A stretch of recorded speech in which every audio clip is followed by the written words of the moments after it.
So there's a portion of the test where you get in a row 4 or 5 of these simplifying problems. So we really want you to be able to simplify expressions.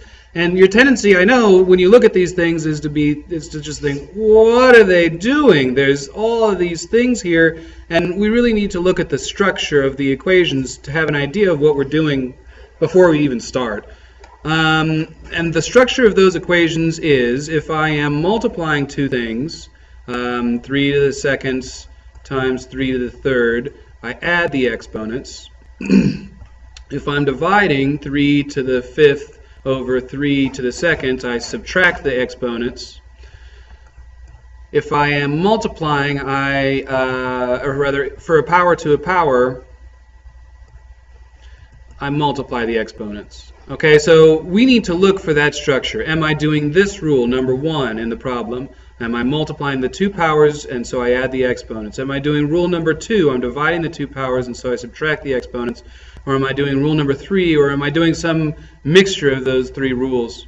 So I'm not even going to think about what these are. I need to have an idea of what I'm doing first. These things are multiplying. I'm going to call this thing A, B, and C. I'm multiplying the 3 things, A times B times C.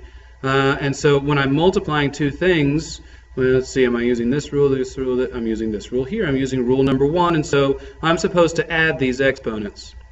And for this one, no, I'm obviously not multiplying, I'm dividing. And so when it looks like that, 2 things on top of each other, I'm dividing, I'm using rule number 2, and so I know I'm going to subtract the exponents.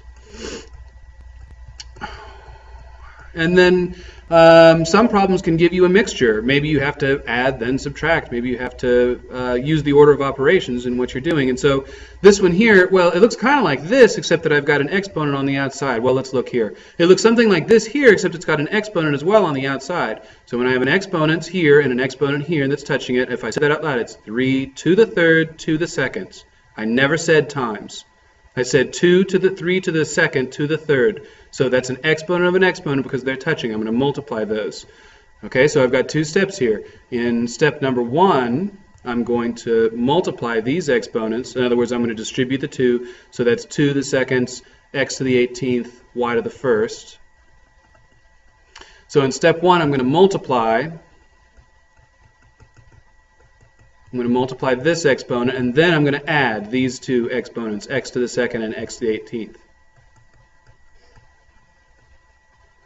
Okay, and then the mixture for this one, well, it doesn't look like this ever. It looks like this here and then this. So rule number 3 and then rule number 2. All right, so let's look up here. Well, this is the distributive rule for exponents again. So 8 to the 4th, x to the 16th, y to the 4th. 8 to the 4th, x to the 16th, y to the 4th. And then I'm going to subtract 2y. So I'm going to subtract 1 of these y's when I cancel. All right, so for this problem, I'm going to multiply and then subtract.